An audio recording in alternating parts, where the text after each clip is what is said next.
بەناوی خوای بەخشندەی میهرەبان سڵاوتان لەبێت بەڕێزان لە بەرنامەی ئەمڕۆ قسە لەسەر پرسی موچە هەروە سەردانی شاندێکی وەزارەتی دارایی دەکەین بۆ بەغداد. دیارە ئەمڕۆ شاندێکی وەزارەتی دارایی سەردانی بەغدایان کردووە، بەڵام شاندەکە لە چەند بەڕێوەبەرێکی گشتی پێکاتەوە شاندێکی لاواز بووە. هەروە بۆ پرسی موچەش تاوەکو ئێستا بە پێی زانیەرەکان سوودانی لەسەر داواکاری سوودانی تەیفسامی ڕەزامەندی داوە کە موچەیە زەمنیەکان بۆ مانگی 7 ڕەوانە بکە. هەروە بۆ مانگی هەشتیش 549 ملیار دینار لەلایەن بەغداوە نێردراوە، بەڵام بۆ مانگی حەوت تەنیا 36 ملیار نێردراوە کە تەیفسامی باسی لەوە کردبوو لە ماوەی ڕابردوودا 595 ملیاری زیاد هاتووە بۆ هەرێم لیان بڕیون و بۆ هۆی دەبێت لە داهاتی ناوخۆ تاواکاری بۆ بکرێت. قسە لەسەر پرسی موچە دەکەین سەردانی شاندەکەەوە باز دەکەین بۆ شاندی ئەوەندە لاوازە چێ بۆ بەغدا و شاندی بڕیار بەرز ناڕوە داهاتی ناوخۆچی لێکراوە، ئایا کە زۆر زیاتر لە موچەچی لێکراوە دەکرێت موچەی مانگی حوتی پێ دابەش بکرێت یاخود مامۆستایانیش ئێستا لە ئێستادا بەیاننامەیەکیان نەبوو ئەمڕۆ کارەشەی خۆپیشاندان دەکەن و بەنیازن خۆپیشاندان ئەنجام بدەن. ئەم پرسان لەگەڵ هەرێک لە بەڕێزان دکتۆر ئیسماعیل بەرزنجی مامۆستای زانکۆ لە ستۆدیۆ، هەروە لە هەولێرەوە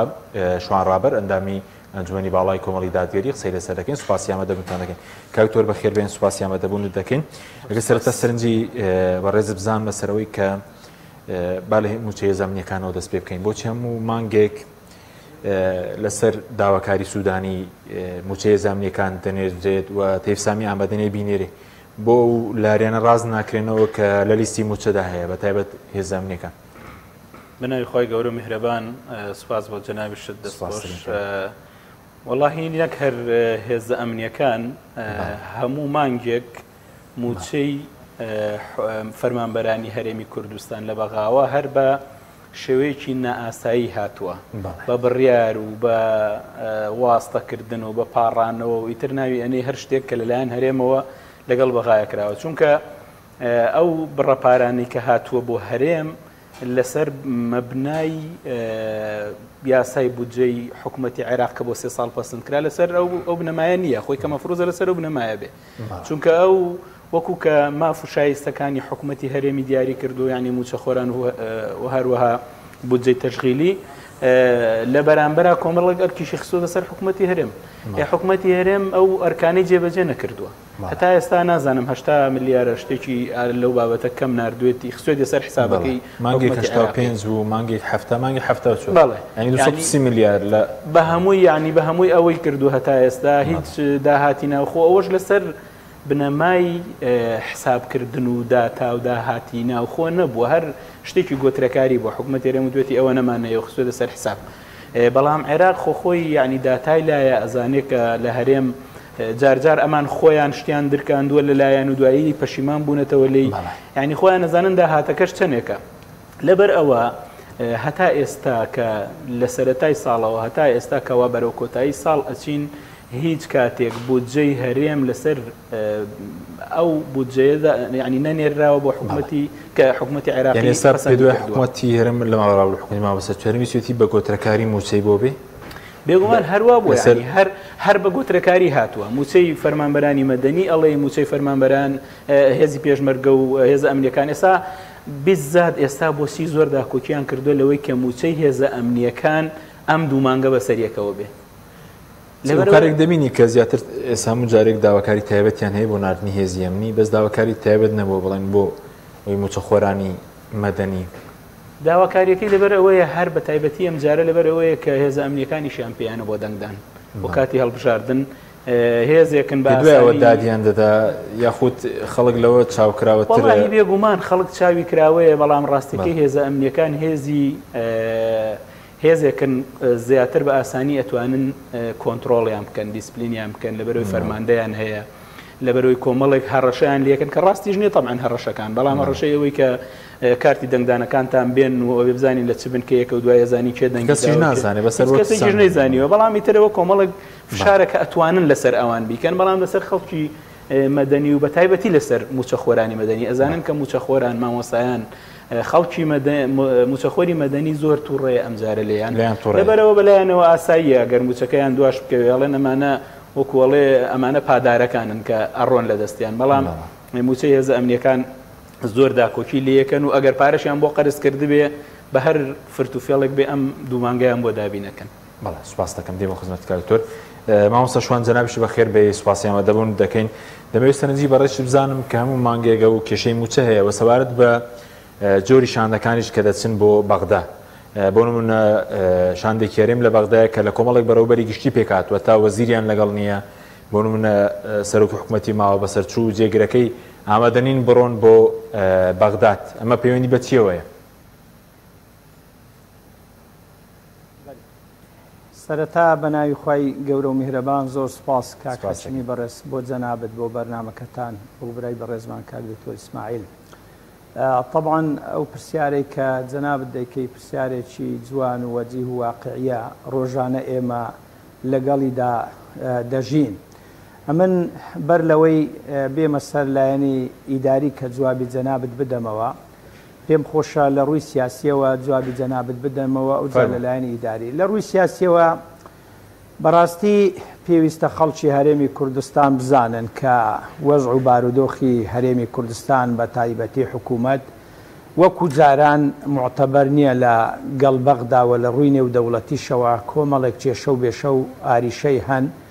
وەش بە تایبەتی دوای ئەنجامدانی ڕیفراندۆم بەڕاستی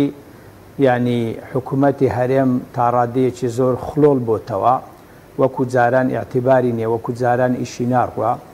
بە تایبەتیش لەگەڵ بەغدا کە بەغدا ئێستا زیاتر بەرەو بەهێزبوون و بەرەو موەسسەساتی و دامەزراوەیی دەچی خۆی توند و تۆڵ دەکا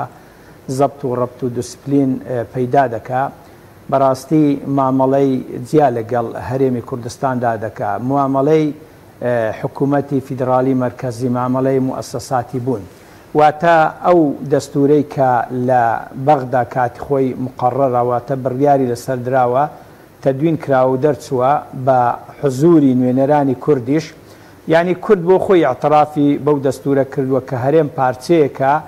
لە عێراق لە هەندێک شت دەبێ بۆ بەغدا بگەڕێتەوە بەغدا تەحەکومی پێ بکە. بۆیە ئێستا بەغدا بەپێی ئەو دەستورە دێ کۆنتترۆلی هەرێمی کوردستان دەکا. ئەوەی کە هەیە لەوانەیە کەمبی لە داهات و زیاتریش زەخت و فشاری لێ بکات. جا یەکێک لەو دۆسیانە بریتە لە مەسەلەی موچە کە بۆتە کێشەیەک لە کێشەکان. بەڕاستی بەغدا لەگەڵ هەرێم بە هیچ شێوەیەک مرتەح نییە لە قەزیەی دۆسیەی موچە کە بڵێن بەو شێوەیە کە ئێستا هەیە. هەرچەندە ینی ئەو بڕیارەی کە لە ڕابردوو دادگای فیدرالی بەغدا دەری کرد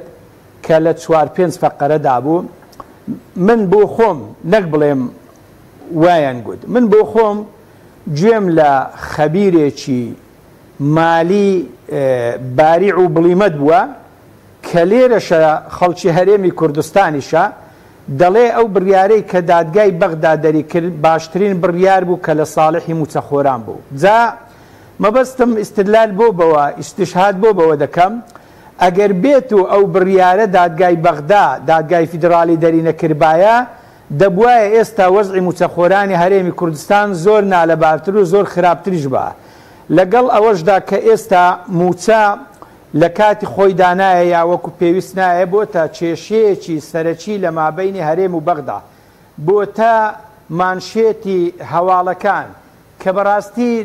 احترامن لە زۆرێک لە وڵاتان کە موچە حەقی سەرەتایی تاکە یعنی جۆرێک لە عیبە و حەیفەیە کە لە هەواڵەکان باز بکرێ یعنی بەڵام بەداخەوە لەبەر ئەوەی بۆتە کێشە جاکە بۆتە کێشە کێشەکە لە چدایە سەبەبەکە لە چدایە بۆ ئەوەی خەڵکی هەرێمی کوردستان بزانی بە کوردی و بە کورتی لەبەر ئەوەیە لیستی موچەی حکوومەتی هەرێمی کوردستان بەرامبەر بە بەغدا لیستێکی ناڕێک و ناتەواوە یعنی وەزارەتی دارایی عێراق یعنی و هەروەها دەستەی چاودێری یا بەڕێوەبەرات چاودێری هەمیشە راپۆرتەکانی خۆیان لەسەر ئەوە بە بەڵگە دەخەنە ڕوو دەڵێن 1 2 3 4 5 ئەوەندە گلەییمان لە ئێوە هەیە بۆ نمونە ناڕێکی لیستەکە لە چدا 1 موچەخۆرانی هەرێمی کوردستان یعنی زۆرن بۆ نمونە لە ڕابردوو ڕاگەیاندراوە کە 1,114,000 موچەخۆر هەیە کەچی لە ئێستادا 18,000 کەسی تریشیان زیاد کردووە کەچی بە تەئکید ئەوەندە موچەخۆری حەقیقی کە خەڵکی هەرێمی کوردستان بن لە هەرێم دانین بەڵام هەرێم نووسیویەتی لەسەر حسابی چ لەسەر حسابی گەندەڵی لەسەر حسابی قۆرغکاری لەسەر حسابی خەڵکی موچەخۆر و مۆزەفی حەقیقی یعنی هاتووە خەڵکانێک بۆ ئەوەی یعنی ئینتیمایان بکڕی وەلایان بکڕی بۆ ئەوەی بیان کاتە هەواداری خۆ لە کاتی دەنگداندا دەنجیان پێبدا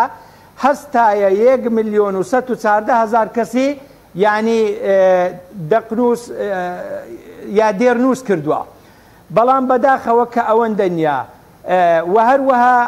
یعنی ناوی دووبارە لە نێو لیستی موچەخۆراندا هەیە یعنی هەتا خەڵکانێک هەن بۆ نمونە لە نێو هێزی چەکدار و پێشمەرگە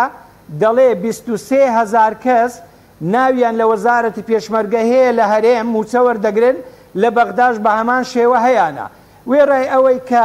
پاسەوانە تایبەتیەکان لە سەرۆکایەتی کۆمار و لە سەرۆکایەتی پەرلەمان کە کوردن لەوانەیە حکوومەتی هەرێم لایەنە دەسەڵاتدارەکان هاتبن لێرەش موچیان پێ بدەن و لەوێش موچیان پێ بدەن جا بەڕاستی هەر یەکێک لەوانە بۆ نمونە ئێستا تەعینات کە بە یعنی چەندان ساڵە تەعینات بە ڕسمی ڕاوەستاوە بەڵام یەکێتی و پارتی هەمیشە حکوومەتیان لەبەر دەستی خۆیە بۆ خەڵکی خۆیان تەعیناتیان کردووە بە تایبەتی لە ئێستادا کە بەرەو هەڵبژاردن دەڕۆن بۆ ئەوی دەنجی خەڵک بکرن ئینتیمای خەڵک بکرن یعنی هەستاون یعنی تەعیناتیان بەردەوامە بەڵام تەعینات بۆ خەڵکی فەقیر و هەژار نییە بۆ نمونە یەکێک لە کێشەکانی لیستەکە یعنی 100,000 کەس لە نێو لیستی موچەخۆران بایۆمەتری نەکردیە بایۆمەترینەکەی موچەت پێ نادرێ یعنی حەق نییە ناقانون نییە بەغدا دەڵێ بۆ بایۆمەتریت نەکردیە هەڵبەتە دیارە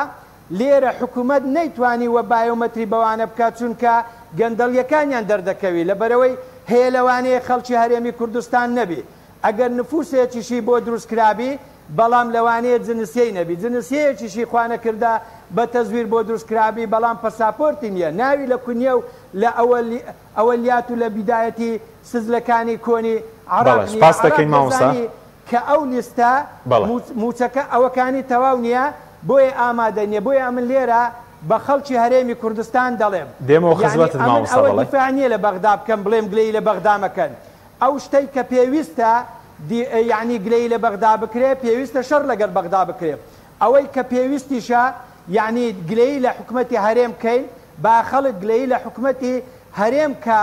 ئەوە حکوومەتی هەرێمە هۆکارە سەبەبە لەبەر ئەوەی لیستێکی ڕوون و ڕاشکا و ڕاستەقینە نانێریتە بەغدا بەغدا ئامادە نییە موچەبنێری هەموو جارێ وەزیری دارایی تەیب سامی یعنی دەیەوێ نەنێری بەڵام وەکو شتێکی سیاسی بە بڕیاری سوودانی سەرۆک وەزیران دەنێردێ بۆ ئەوەی کێشە لە مابینی هەرێمدا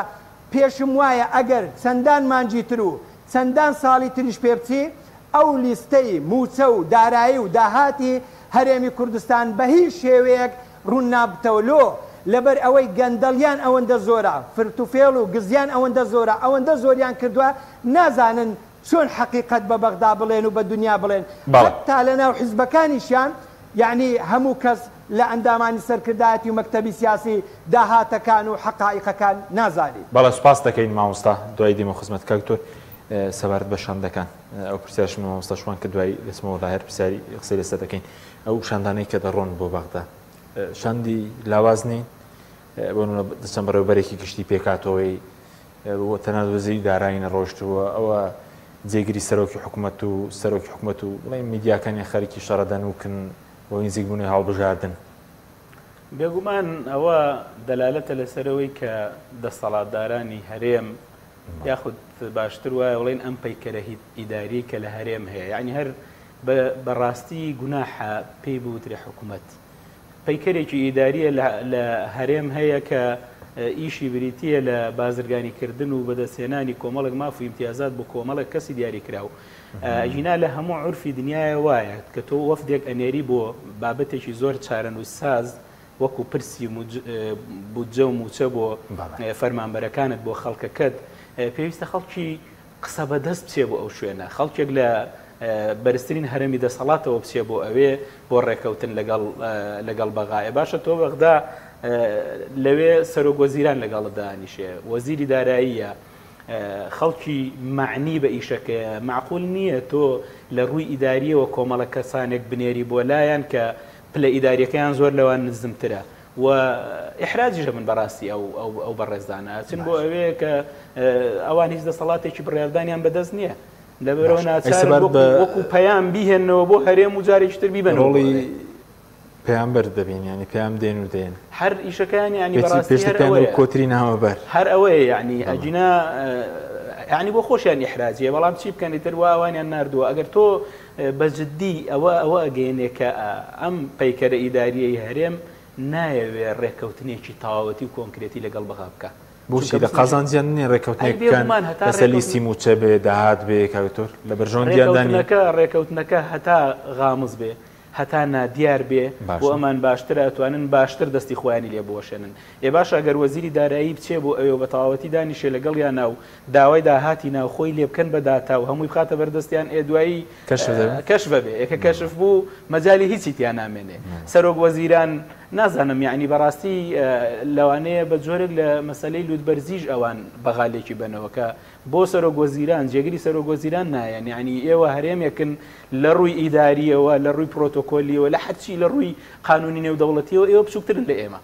یعنی هەرێمێکن لە ناو حکومەتێکی مرکزیە معقول نییە ینی بەو شێوەیە تعامل بکەن هەر عێراق ینی لە پیاوەتی خۆیەتی بەڕاستی کە هەندێک جار من لە هەندێک شوێنی تری شاوتومە حکومەتی عێراقی حکومەتێکە بە شێوەیەکی دەوڵەتدارانە بیر ئەکاتەوە ئەگەرتی لە لای ئەوانیش گەندەڵی زۆر شتر هەیە بەڵام دەوڵەتدارانە بیر ئەکەنەوە هاوڵاتیانی هەرێمی کوردستان بە بەشێک لە عێراق ئەزانن بە ئەشی سەرشانی خۆیان نەزانن کە موچە و قووت و ژیانی ڕۆژانیان بۆ دابینکەن هەر ئەوە ژوای لێکردوون کە ئەمان هەرچەنێ بە خراپی لەگەڵیانە هەڵسو کەوت بکەن بەڵام ئەوان بە جۆرێک لە ئیجابیەش هەر لە بری موچە ئەو شەڕەدەنوکە چۆن دەبینی پەیوەندی بە بانگە شێڕ بژاردنەوەیە وەڵاهی بێگومان شتێکی ساختەیە مشەڕی ئێستا دەیبینین ڕەدی یەکتر دەدەنەوە و قسە لە سەر یەکتر دەکەن بەشێکی لەوانەیە تەمسیلکردن بێ بەڵام بەشێکی حەقیقەتە ئێمە زانین جیاوازی و ناکۆچێکی قوڵ لە نێوانێکی پارتی هەردوو زۆنی دەسەڵاتی هەرێمی کوردستانە هەیە ئەوەش بەشێکە لەوەی کە قەیرانەکانی قوڵتر کردوەوە لەگەڵ ناکۆکێش لەسەر خزمەتکردنی خەڵک نییەوە لەسەر بێگومان هەمووی لەسەر پارە و ئیمتیازات و مافە یعنی لە مزەکەراتە هی خەڵکی سیاسی ئەی خوێنیتەوە لەم لاولا کە باسییان کردووە باسی شاندەکانی هەرێمی کوردستان دانوستان لە بینی دەسەڵاتدارانی هەرێمی کوردستان و عێراق کە کراوە یەکەم ئیش و یەکەم قسە یەکەم مەلەف کە کراوەتەوە مەلەفی پارە و داهات و ئیمتیازات بووە یعنی لەسەر مەلەفە نیشتیمانیەکان بڕۆێستا چی قەزی کەرکوچی بیرماوە مادەی 59 هەبوو کاتی خۆی دوای بوو بە مادەیەکی تر لە دەستوری هەمیشەی عێراقا یعنی ئەمانە هیچی هەر خراوەتە لاوە تەنانەت ئەو کەسانی کە ئەندام بوون لەناو ئەو لیژنەی جێبەجێکردنی مادە دەستوریەکە بۆ گەڕانەوەی ناوچە جەرماکۆکەکان بۆ سەر هەرێمی کوردستان من خۆم لێم بیستون کە وتویانە پارەیەکی باش تەرخان کراوە بەڵام دەسەڵاتدارانی هەرێم نەچوون بەلایە لێیان نەپرسیوەتەوە بۆ ئەوەی ئەو مادە دەستوریە جێبەجێ بکرێ جینا حکومەتی عێراقی خۆی پارەی تەخسیس کردووە بۆ جێبەجێکردنی ئەو مادەیە بەڵام هەرێم نەچۆ بەدەمیەوە لەبەرەوەی وەکو وەڵە کاسبێکی زۆر دەمودەست نەبووە پارەکەیان بێتە دەست وازان لەوەی هێناوە ئیمتیازاتی تریان بەس کەکتۆر سەبارەت بەو تێبینەکان چۆن دەبینێ ئەوی دیوانی چاودێری دارایی عێراق وە سەبارەت بە ئەو زیادەی پارەش کە دەڵێن 595 میلیارد هاتووە لە مانگی دووە تاوەکو مانگی شەش ئێستا لە موچەی مانگی حەوت بڕیویانە ڕاست 36 میلیاریان تێبینی جدیە دیوانی چاودێری دارایی لە عێراقا دیوانێکی وەکوڵە موسسەیەکی دامەزراوە و ئیش بە وردی ئەکا لەسەر حکومەتی عێراقیش هەتا ئێستا ژێمە ئەبینین داهات و خەرجی حکومەتی عێراقی بە شەفافانە بڵاو ئەکرێتەوە ئەوانە و تێبینیانەی کە داویانە هەمووی تێبینی وردن تێبینی ئیدارین بەڵام کاکە حکومەتی هەرێم بەڕاستی لە دەخیلەی مناڵەچێ هەر پارەی تێکرێ و بەڵام پارەی لێ نایەتەوە دەرەوە کێشەی حکومەتی عێراقی ئەوەیە لەگەڵیا یعنی پارە ئەنێرێ کۆمەڵێک لیستی خراپ ئەنێرێ ئەسێ واستە و ئەم سەر و ئەوسەر ئەکا بۆی کە معاشی ئەم مانگەمان تکایە لەسەر لە ئەساسی ئەم لیستانە بۆ دابینکەن و وردەکاریتیان بکەن باشە معاشەکە دابین نەکرێ موچەکە ئەنێرێ بەڵام لەو سەرەوە سەیرەکەن کۆمەڵێک خەلەل و خراپەی زۆری تایە یەکەیەت داوا لە حکومەتی هەرێمە کاتەوە کاکە و پارەیان بۆ بجێڕەوە جاریشترەوە پارەی لەو دەخیلەیە نایەتەوە دەرەوە چۆتە ناوی دەخیلەیەکی کونیشە بە جددی هەر کەس نازانێت دوای پارەکەی بۆ کوێچێ ئێچی یەکە حکومەتی عێراقی ناچارە لەگەڵ مانگەکانی دوایی ترا مەقاسەیە بکە بێ پارەی لێ ببڕ لە مقابلی ئەو دزی و فزی و گەندەڵی بەس داهاتی ناخۆ کاکتۆر ئێستا بەشی ئەو پڕکردنەوەی دەکات ئێستا ئەگەر 595 میلیاریان بڕیوە 595 میلیاریان بڕیوە هی 6 مانگە چکە دەڵێن لە مانگی 1 و 2 3 و 4 و 5 و 6 ئەو زیادەی هاتووە نزیکەی 600 میلیاری بڕی بەس دەڵێن ئەو زیادەی ناوی دووبارە و موچەخۆرەوەیە ئەیترەوە ئەوەیە ئەو تێبینیانەی کە دیوانی ڕقابەی مالی هەیەی لە سەری سەیری کردووە کۆمەڵێک کەس دوو موچەیان وەرگرتووە کۆمەڵێک کەس ناویان هەبووە کە مستحق نەبوون هاتوون حسابیان کردو تویانە ئەوەنە پارەی زیاتان لایە بە 6 مانگ ئەوان 600 میلیار نزیکەی 600 میلیاریان هەرمانگی تقریبا 100 میلیاری بەردەکەوێت 100 میلیار ئەکا یعنی حکوومەتی هەرێم ئێستش بە دەقیقی داهاتەکان بە تەواوی نازانرێ بەڵام لەسەر 400 میلیار دەکرێ بڵێن 100 میلیار خوراوە چونکە مادام ئێستا بڕدراوە کورە 100 میلیار ئەوە لە هەر لە لیسی موچەمە بەسم بەڵێ نزیکەی 400 میلیارێکی مانگانش کە ئەوەش لە داهاتی ناوخۆ ئەوەش هەر دیار نییە یعنی بەڕاستی کەس نازانێ ئەم پارانە چی لێ بەسەر هاتووە حکوومەتی عێراقیش گیری خواردەوە بەدەستیانەوە کونێکیان لێ یەگرێ لێرە 100 کونی تر ئەدۆزنەوە لەولاوە ڕێگای فێڵێکیان لێ یەگرێ سەیرەکە کۆمەڵێک شتی تر ئەکەن یعنی هەموو مانگێک یعنی تۆ سیرکە لە هەموو دنیاە حکوومەت ئیشی ئەوەیە خۆشگوزەرانی و ئاسوودەیی بۆ هاوڵاتیەکانی دابینکە لەم هەرێمە ئێمە یا حکومەت سەرێشەیە بۆ خەڵک سەرێشەیە ئێ باش ئەم حکومەتە بەجددی ئەوە نەبوونی باشترە بۆ خەڵکی هەرێم نەبوونی ئەگەر نەبێ لانی کەم سەرێشەیەکمان لە کۆڵە بێتەوە وەکو کە ناتوانێت بە ئەرکەکانی خۆی هەستێ خراپەیەکی ژەهێنێ بۆ ئەو خەڵکە کە بە بەردەوامی لە شەڕی نەفسیایە لەگەڵ خەڵکەکەی خۆیە ینی ناکرێت تۆ هەموو مانگی خەڵک دەستی لەسەر دڵی بێ ئای بزانین ئەم مانگە دیسانەوە چه مشکلەیەک لە لیستی موچایە دروست ئەبێ تۆ جارێک تێبینیەکت پێوترا چاکە کرد بۆ چوارشتی تر لەسەرەوە دیسانەوە قوت ئەەکەیتەوە و هەر بۆ ئەوەشە تەبعەوە بۆ ئەوەی بە خەڵکی بڵێنەوە تا موچە و بودجەکە لە بەغاوە بێ مشکلەی تایە و بەدەست ئێمە نەبێەوە تا ئاوایە بەڵام خەڵک لەوە باشتر ینی شارەزایە و تێگا کە دروستکردنی کێشەکان سەبەبەکەی ئەمانن ناک حکوومەتی مەرکەز سپاس دەکەم دێمە خزمەت کاتۆر مامۆستا شوان پێشتر پرسیارمێکی سەبارەت بە جۆری وەفدەکان ئەگەر کۆمنت و بۆ چوونێک کتێبێ لەسەر وەفدانەی کە دەڕۆن بۆ بەغدا و خۆشت باست لەوە کرد کە برێرەکەی دادگای فدراڵی ئێستا 6 مانگی بەسەدا تێپەڕیوە نە بە بانکیکردنەکە نەدا ڕاستکردنی داهاتی ناوخۆ نە لیسی موچە بەڕێک و پێکی دەڕوان نە میزان مراجعە فەرموو بەڵێ کاک حەکیمی بەڕێز سەبارەت بە مەسەلەی وەفدەکانەوە شتێکی مسلەم و عەلەنیە خەڵکی هەرێمی کوردستان دەزانی کە ئەو وەفدانەی دەستنەها بەغدا لە چه ئاستێکن وچێن و چەند زاریش چوونە لە بەرەوەی لە میدیاکان باسەکرێ ئێستا سیر ئەوەیە حکوومەتی هەرێمی کوردستان خۆ بە ژمارەی هەناردنی وەفدەکان هەڵدەچێشی دەڵێ لە خیلالی مانگێکدا ئەوەندە جا وەفدمان نادووە یا لە خیلالی دوو مانگدا ئەوەندە جا وەفدمان نادووە طبعا ئەمە ڕێزمان بۆ یەکەی لە ئەندامانی وەفدەکە لە هەرێمی کوردستان ئینسانی بەڕێزن بەو مانایەی وەزیفەیەکی ئیداریان هەیە بەڵام لە ڕووی پرۆتۆکۆلی ڕسمیەوە دەبینی کە دەستنەوێن دەرێ دەبێ ئەو کێشەیە لەگەڵ وەزارەت بە تایبەتیش لەگەڵ وەزیری دارایی عراق لەسەر ئاستی عراق کە وەزیرە چارەسەر بکەن بەڵام کاتێک کە ینی دەستنە ئەوێن دەرێ ئیدی ینی من ئەوەشم بە معلومات زانیوە کە بەڕاستی ینی لە بەغدا گوتویانە باشەوە هەرێمی کوردستان لە پرۆتۆکۆل نازانی یعنی نازانی تەعامل لەگەڵ چێ دەکاتن بەو شێوەیە مامەلە لەگەڵ ئێمەدا دەکە کە جاری وایە وەفدێک دەنێری وەفدەکە هاوشان و هاو ئاست نییە جا بەڕاستی هەتا یعنی خاوەنی ئەو بیرکردنەوە و ئەو تێڕویانی نەبین خۆمان لە بەغدا بە گەورەتر و بە زڵتر بزانین کێشەکان ئاوە چارەسەر ناکرێ یعنی ڕاستی و حەقیقەت ئەوەیە ئەمڕۆ هەرێم پێویستی بە بەغدایە ئەگەر جاران بە نەزەریش باە هەرێم ئیدعای ئەوەی کرد بە هەرێم شوێنێکی نمونەیە و لە بەغدا بەهێزترە بەڵام ئێستا پارچەیەکە لە بەغدا وڵاتێکی مەدعومە لە ڕووی نێودەوڵەتیەوە وڵاتان دامی دەکەن ئیدی یعنی ئەو وەفدەی کە دەچی پێویستە بەڕاستی وەفدێکی گەورەتر بچی و زیاتر لەوێ بمێنێتەوە و مەلەفەکانیش لێرە بە شەفافی ببە لیستەکان یعنی بۆ ئەوەی کێشەکان چارەسەر بێ نەک یعنی لیستی ناشەفاف و لیستی ناڕێک ببە بەڵام موچەخۆرانی حەقیقی لێرە زەریبە بدەن و پارەیان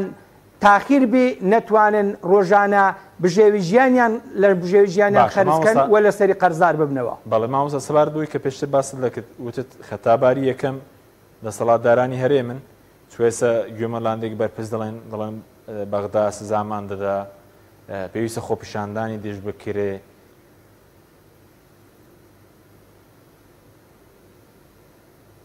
بەڵێ وڵایی انشاءڵە لە پرسیارەکەت حاڵی بووم لە کۆتایی تۆزە قەتع وڵی کاک حەکیمی بەڕێز ئەمە یعنی بەڕای خۆمە من پێم خۆشە بۆ بینەران و بیستەرانی بەڕێز و ئازیز مەبدەئێکی عام باسکەم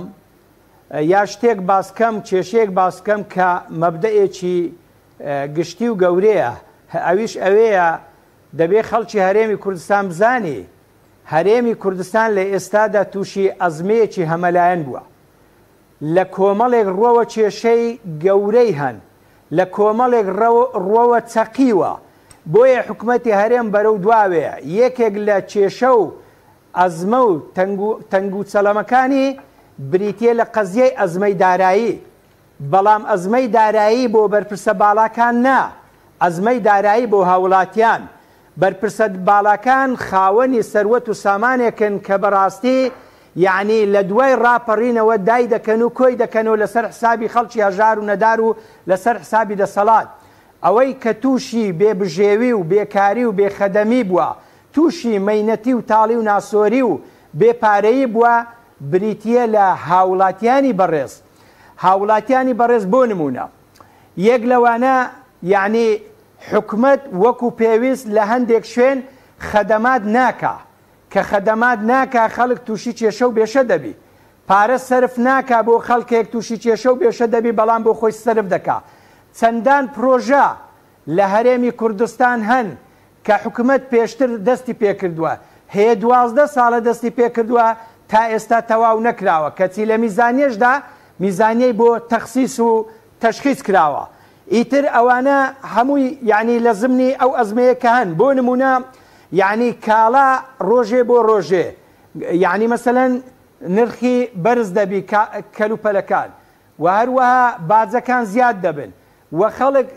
نەک بژێوی ژیانی نییە تووشی قەرزە و قۆڵەش بووە ئەو قەرز و قۆڵە تووشی کێشەی کۆمەڵایەتی دەکا خەڵک هەیە لەسەر ئەوە لە یەک تووڕە بووە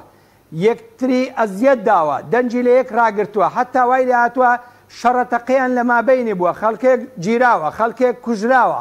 لە پای چی لە پای ئەوەی کە یعنی جاری وهەیە موچەخۆرێکە موچە وەرناگری یا مقاولێکە حکومت پارەکەی ناداتێ ئیتر لەگەڵ کۆمەڵێک کارمەند و مۆزەف و ئەوانەی کە یعنی پەیوەندیدارن تووشی مەشاکیل و گیر و گرفت دەبی ئیدی خەڵکیان تووشی قاتی قوڕی و هەژاری و نەداری کردیە ناویشیان لە خۆنایە حکومەتێکی دیموکراتی خواز و ئازاد و یعنی دەستەبەرکەری مافی هاوڵاتی و حکومەتێکی سەرکەوتو و حکومەتێکی نمونە یعنی ئەگەر حکومەتی سەرکەوتو نمونەی بەو شێوەیە بێ وەڵاهی لەوانەیە زۆر کەس پێی بەڕێوە بچێ هەندێک جار خەڵکێک قسەیەک بەکاردێنن یعنی بەڕاستی غەدرە لە خەڵکی عەشایر دەکرێت بۆ نمونە یعنی جاری وهەیە هەندێک نیزام تەشبیه دەکەن بە عائیلە بە عەشایر نێوانیە وەڵاهی برام هەندێک عائیلە هەن یعنی بۆ بەڕێوەبردن زۆر منەزەم و ڕێکوپێکن هەندێک ڕئیس عەشیرەت هەن عەشیرەتەکەی خۆیان وەکو سعاتێک بەڕێوە دەبن بە شێوەی موەسسەسەیە بەڵام لە پێش ڕاپەڕین لە سەردەمی سەدامی دیکتاتۆر یعنی سەدامی گۆر بە گۆر چووی یعنی کۆمەڵێک موەسسەسات هەبوون کە خزمەتیان دەکرد کە موچەیان دەدا کە میزانیان دابین دەکرد کە هەموو شتەکان لە کاتی خۆی دەکرا وێڕای ئەوەی حکومەتی عێراق یعنی لە شەڕی خەلیجی یەکەم و دووەمدا بوو بەڵام دوای ئەوەی لە ڕاپەڕین حکومەتی هەرێم حکومەتی خۆماڵی حکومەتی کوردی دامەزرا ئەو موەسسەساتانە لە بین چوون موەسسەسات و دامەزراوە نەما ئێستا وەکو پێویست کاری موەسسەساتی نییە بەڵێ بەناو حکومەت هەیە پەرلەمان هەیە وەزارات هەیە موەسسەسات هەیە بەڵام شتەکان بە شکلێکی قانونی و دەستوری و بە عەدالەت و بە یەکسانی ناکەن ئەگەر موەسسەسات بەم شێوەیە بی ئەگەر عەدالەت و حکومەت بەم شێوەیە بی چۆن دەبی خەڵک لێرە بڕواتە دەوڵەتان کۆچ بکا لە دەریاکان ببێتە قوتی ماسیەکان بخنچێتن لەبەر ئەوەی کاری نیە چۆن دەبی ئەو هەموو خوشکە بە ڕێزانە برا بە ڕێزانە ئەو هەموو گەنجانەمان یعنی موچەی ڕۆژانیان نەبی نەتوانن مەسەلەن یعنی هاوسەرگیری پێک بێنن لە مەزدەرێکدا دەڵێ حکومەتی هەرێم خاوەنی 332 یعنی 1000 چەکدارە یا هێزە ناو خۆیەکانە ئەوانە لە کوێن یعنی مەسئولی باڵا هەیە فەوجێکی حیمایە هەیە لیوایەکی حیمایە یعنی خەڵک بە ناشەرعی بەکاردێنن یعنی وەکو بندیوار و ئەوانە ئەو جار دەشهێن ئەو هێزە ئەمنیانە ئەو پاسەوانە ئازیزانە کە بە خوێنی خۆیان بەرگری لە خاک و نیشتیمان و گەل دەکەن لەو مەسئولە باڵانە دەکەن یعنی ئەوانیش موچەیان نادەن ئەگەر حکومەتی بەغداش موچە نەدا خۆ مەسئولەکان پاریان هەیە کە موچە بە پاسەوانەکانی خۆیان دەن یعنی زەلیل و زەبوونیان نەکەن یعنی محتاجی عائلە و ژن و منداڵی خۆیان نەکەن بەڵام پاسەوانەکانیش لێرە بەولایوە تێبگەن پێ بگەن باش بزانن کە مافیان لە کنچەیە و بەرگری لە مافی خۆیان بکەن چیری بەو زروفە باوە ڕازی نەبێت. سوپاس دەکەین مامۆستا شوان کاکتۆر سەبارەت بە داهاتی ناو خۆشکە باسمان کرد کە بەڕێز دامەژودۆن 400 ملیارێکە کە ژمانگە بڵێن کەمێکیان ڕاستی بەغداکەوێت سەتوانرێ و تاواکاری موچی پێ خود داهاتی نەوت تیشکە باز دەکرێت کە بە حکومەت دەگرێتەوە 200 ملیاری مانگانە جگە لە خەرجی کۆمپانیەکان دەتوانرێەوە بەکاربهێنرێ یاخود ئەگەر ئێستا مامۆسایانیش ئەمڕۆ هەڕەشیان کردوتیان ئەگەر هەوڵێک کە بێ بۆی کە موچەی مانگی حەوت بخورێ خۆ پیشاندان بکەن. وڵاهی بێگومان ئەوە ئەگەر کەسی دڵسۆز هەبێ بیەوێ ئەتوانێ ینی بە هەموو داتایەک دیارە کە حکومەتی هەرێم بە هەردوو زۆنەکەیەوە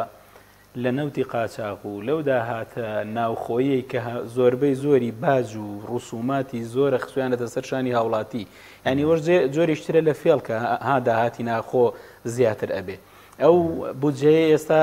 وەکو موچە و بودجە لە حکومەتی عێراقیەوە یەد ئەچێتە دەستی هاوڵاتی بەڵام ئەوان بە جۆرێکی تر بوونێتەوە بە شەریک لەگەڵ هاوڵاتیەکەیە ئەویش کە لە دووەردەگرنەوە ڕسومات و بازی زۆریان چەند قاتیان کردووە و زیایان کردووە ئەوە داهاتی ناخۆکە ئەڵێن ئەوە داهاتەکەمان زیادی کردووە بەشێکی ئەوەیە بەشێکیشی ئەو گومرگ و سەر لە نوێ ئەوەش دیسانەوە بارگرانیش ترێ لەسەر هاوڵاتیان کە گومرگێکی زۆر لە خاڵە سنووریەکان ئەسەنن ئەوەش دەچێتەوە سەر کاڵا خۆ بازرگان لەگیرفانی خۆی بەڵێ دەچێتەوە سەر نرخی کاڵا یعنی لە دووسێ لاوە لەگەڵ هاوڵاتی دیسانەوە بوونەوە بە شەریک جا ئەم داهاتە هەموو کەس ئەزانێت کە داهاتێکی زۆرە بە بەرچاوی خۆمانەوە ڕۆژانەیە بە جادەکانە ئەڕۆین تەنکەرەنەوت ئەبینین ئەڕوای تر خۆوە ناچن نیکەنە بەحرەوە چی لەکەن هەرێ فرۆشن بە هەرچەندێکی بفرۆشن زیاد زۆر بە یاخود کەم داهاتێکەیەتە دەستیان یعنی ئەگەر دڵسۆز بن وەکو ئەوەی لە بیدایەتەوە لە پێشترا وتم ئەگەر ئەمانە بەڕاستی حکومەتداری بکەن ئەبێ محاولە بکەن ژیانێکی ئاسوودە بۆ خەڵکەکە دابین بکەن نەک خەڵک بە بەردەوامی بەیانی شەوکە ئەخەوێ بەیانی نازانێت کە لە خەو هەستا بەڕاستی تووشی چ مشکلە و چ خەیرانێک ئەبێ بەدەست ئەمانەوە. باشە بەس وەکو بڵێن مامۆسایانش کە هەڕەشیان کردبوو دەستی داکۆکی لە مامۆسایان ناڕازی فەرمانبەران کە خۆ پیشاندان بکەن دژیەوەی کە حکومەت موچە دوادەخاب حکومەت هێرێم لیستەکانی پاک نییە پێشبین دەکرێت داهاتوو شەپۆلێکی دیکە ڕوو بدات بەتابێت لە ناو مامۆستایان کە ئەگەر هەموو دواکەوتنە بەردەوام بێن بێ باکی حکومەت بەردەوامی لە بەبانکی کردن. بەڵێ بێگومان باە گلەیەکی بچووکیش لە هاوڵاتیان بکەین بەڕاستی مامۆستایان و فەرمانبەران کاتێک کە خۆپیشاندانەکەن بایکۆ دەکەن ڕاستە بۆ موچەی خۆیانە بەڵام لە کۆتاییە ئەو موچەیە بێ بە پارەیەک و یەتە دەستی من و تۆ وەچین لە بازار شتی پێکڕین کاڵای پێکڕین خۆوە خەڵکی کە ئەدوێنن هەموو بازار ڕوو دوکاندارەکانیش هاواریانە لەوەی کە لە بێ موچەی یا ئەمانیش بازاڕیان نییە بەڕاستی من ئەو گلەیەم هەیە کە هاوڵاتیان وەکو پێویست پشتی فەرمانبەران و مامۆستایانیان نەکردەڕێکی دادگای فیدراڵیش بەرهەمی ئەو خەباتی خۆپیشاندانی مامۆستایان بوو بێگومان ئەگەر ئەو فشارانە نەبووایە بیان زانایە کە خەڵک ڕازیە ئەو دەعوایە کە لێرەوە خەڵک چوو لەوێ تۆماری کرد ئەگەرەوە نەبووایە خۆ دادگای فیدراڵی نایە لە خۆیەوەی خەی حکومەت هێرێم بگرێ بڵێ ئاوەرە تۆ چەندە دەزەکەوێ بۆ نایدەی بە خەڵک تۆ بێ کەسێک هەبێ مدعی بێ کەسێک هەبێ داواکار بێ بە دوای مافێکا بڕوە ئەویش مافەکە یەکلایی کاتەوە و ئەڵێ جا هەتا ئێستاش ئەوەیان جێبەجێ نەکردووە یعنی خۆڕاستە ئەو بڕیارە دەرچووە بەڵام هەمیشە بڕیارەکانی دادگا هەر دادگایەک بێ فیدرالی و یاخود دادگایەکی تر بێ پێویستی بە دەسەڵاتی جێبەجێکردن هەیە کە ئەو بڕیارانە جێبەجێ بکە کە ئێستا حکوومەتی عێراقی بە جۆرێک لە جۆرەکان بەهۆی ململانی ناوچەی و جیهانی و شەڕی غەزە و ئۆکرانیا و ئەوانە حکوومەتی عێراقی وەزعێکی هەیە تا ڕادەیەک خاتری هەرێمی گرتووە هەندێک ئیجراعات و وردەکاری زۆر هەیە لەگەڵیاناکە ڕۆژێک گێت لەوانە لێ ئەپرسێتەوە لە هەموو ئەو ناوە وەهمیانە لە هەموو ئەو پارە زیادانەی کە هەیە ئەگەر ئێستا ئیجراعاتێکی کەم کە ڕۆژێک گێت ئیجراعاتی زۆر قورستر ئەکا ملاحقی قانونی تەیەکە بێت باشە کاتمان کەماوە بەس بۆ چارەسەرکردنی موچە بۆ پاکردنەوەی لیستی موچە بۆ ئەوەی کە داهات بگرێتەوە دەستی خەڵک دەرفەتەیە کە ئێستا هەڵبژاردنە دەرفەتێک لە بەردەم خەڵکدا بتوانێت لە ڕێم هەڵبژاردنەوە کێشەی بە تەواوی چارەسەر بکە بێگومان خەڵک ئەگەر بیەوێ بە جددی ئەگەر خەڵک پڕە لەم دەسەڵات و لەم پەیکەرە ئیداریەی کە هەیە لێرە یعنی پێویستە لەسەر سنووقەکانی دەنگدان ئەوە بسەلمێنێ ئەم جارە بەڵام بەکێ مەڕۆنە بێگومانە بێ دەسەڵاتدارەکان ئەم جارە لابرن لەسەر دەسەڵات یعنی بەڕاستی پێویستە هەڵبژاردننی ئەم جارە هەڵبژاردنێک بێ دەسەڵات بە تەواوەتی بگۆڕێ هەڵی جێڕێتەوە نەکار ئەوەی چەند کورسیەک لەم حیزبیان کەم بێتەوە چەندیان لەوە کەم بێتەوە هەندێک لەوە زیاد ببێ و ینی چونکە ئەمانە هەتاوەکو زۆرینەیەکیان هەبێ هەتاوەکو دەسەڵاتێکیان هەبێ لە ناو پەرلەمان و حکوومەتە لەسەر ئەو نەهجە ئەڕۆن یعنی ئەمانە ئەگەر نەیان وەستێنی خۆیان ناوەستن خۆیان بەرەو ئیسلاح ناڕۆن ئەبێ خەڵکێک هەبێ لە بەرامبەریان بوەستێ ئیسلاحیان کا لایان بەرێ من پێم وایە یعنی چاکسازی بە کەڵک نەماوە ئیلا گۆڕانکاری ڕیشەیی نەبێ لەم هەرێمەیە هیچ شتێکی تر نەما بەکەڵکیەوە نەماون چاکسازیان تێدا بکرێوانە تەسەور ناکەم یعنی چونکە چاکسازی کەسێک ئەیکا کە خۆی ئیرادەی چاکردنی هەبێ ئەمانە ئیرادەی چاکسازی ئەوانە لەوانن کە خراپەکارن و خراپەش بڵاو دەکەن هەر ئەوەیە کە خوای گەورە فەرمێ وەقیفوهم ئینهم مەسئولون یعنی لە ڕۆژی قیامەتە ئەوە ئەمانە بەڵام ئەوە بۆ ئێمە وانەیەکە کە پێش قیامەت دەبێ ئێمەش بەریان لێ بگرین ناکرێ ئەمە هەتاکەی یعنی هەر ئەرکێکی دینیشی ئەمەکاتەوە بێگومان ئەرکێکی دینیە ئەرکی ئەخلاقیە ئەرکی نیشتیمانیە لە پێش هەموو شتێکەوە چونکە ئەمانە پێش ئەوەی هیچ بکەن کوردیان ناشرین کردو لە بەرچاوی عەرەب و لە بەرچاوی هەموو دنیا سوپاس دەکەم مامۆستا شوان دوو خولەکمان ماوە بە کورتی بێ سوپاس دەکەم سەبارەت بە ئێمە لە بەردەم هەڵبژاردنین هێزێکی وەکو کۆمەڵی دادگەری کە بەشدارەوە ئەم جارە بە گروپتی ناتوتە پێشەوە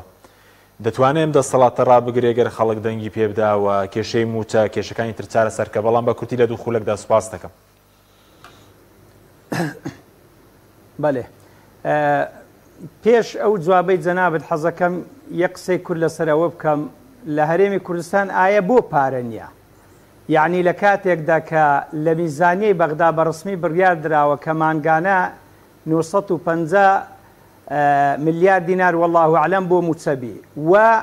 300,000 بەرمیل زیاتر ڕۆژانە لە هەرێمی کوردستان ئیزدار دەکرێ و دەفرۆشرێ بە قاچاق بەبێ ئەوەی کە یعنی حەقی شەریکاتیشیان بێتە سەرێ بدەن و هەروەها هاوپەیمانان مانگانە پارەیەکی زۆر دەدا وەگو مرگ و داهات و باج و هەموو شتەکیش لە هەرێمی کوردستان دێ پارەیەکی زۆر و زەوەند هەیە وەکو جاران لە جاران زیاتر بەس لە ئەنجامی ئەوەی کە بوو خۆی دەیبەن و دەیخۆن و قۆڕوقی دەکەن دەینێرن لە وڵاتان بازرگانی نێودەوڵەتی یاخود مەسەن لەوێن دەرێ مەشارعی پێدەکەن بۆیە نییە ئەوەی تر سەبارەت بەوەی جەنابەت یعنی ئەگەر دووبارەی بکەوە نازان باسی دروشمت کرد یا من باسی بەڵێ بە کورتی وەکتمەکو کۆمەڵی دادگەری ئەگەر خەڵک متمانێ پێ دەتوانێت ڕایان بگرێت توانێت کێشەکان چارەسەکە لە ناوی شاموچە بەڵام زۆر بە کورتی بێ سوکا کاتنەوەسە وەڵایی بێگومان ئەو خەڵکانەی لەسەر کارن ئەمە وێ ڕای ڕێزمان بۆ چاکەکانیان بۆ خەڵکە چاکەکانیان و بۆ کردارە چاکەکانیان بەڵام پێم وانە ئەگەر خەڵک دەنگ بە لایەنێکی وەکو کۆمەڵ بدا کە خەڵکی تریش هەیە وەکو کۆمەڵ باش مەسەن خەڵکی ئیسلامی هەیە دەستپاک هەیە چاک هەیە باش هەیە مەسەلەن بەڵام یعنی خەڵکی کۆمەڵ خەڵکێکی دەستپاک و چاکن لە ڕابردوو لە پەرلەمان و لە حکوومەت و هەروەها لە حیزبیش و لە ڕێکخراوە خێرخوازیەکانیش سەلماندیتیان کە چەند چاک و باش و دەستپاکن چ خزمەتێکیان پێشکەش بە خەڵک کردووە یعنی لە خەڵک ئەوەترنین لەوانەیە لە هەندێک لە خەڵکێک کە ئێستا لە سەرکارە زۆر باشتر بی و ئەلحەمدوللا بە حکمەوەی کە حزبێکی شۆڕژگێریش بووە باگراوەندێکی شۆڕژگێری و خەباتی هەبووە یعنی حزبێکی مەیدانی حزبێکی مەردە حزبێکی بەجورئەتە یعنی دەتوانی کە سەرکاری گەل و وڵات کە با خەڵک بێ ئەم جارە خەڵکی هەرێمی کوردستان کۆمەڵ تاقی بکاتەوە یعنی ئەگەر بێت و زۆرینەی دەنگبێنی ئەو جا دەزانی کە خەڵکی کۆمەڵ لە چه ئاستێکی ئیداری و سیاسی و دیپلۆماسی و کۆمەڵاتی و خەدەمیە خۆ ئەگەر لەو ئاستە نەبوو با 4 ساڵیشی پێنەچی بە 1 ساڵ یعنی با لە کۆمەڵی دادگەری هەستن. بەڵێ سوپاس دەکەین سوپاس دەکەین مامۆستا شوان ڕابر لە هەولێرە هەرا دکتۆر ئیسماعیل بەرزنجی لە ستۆدیۆ سوپاستان دەکەم. سوپاس بەوەی بینێرانی بەڕێز سوپاس بە هاوکارانم خواتان لەگەڵ.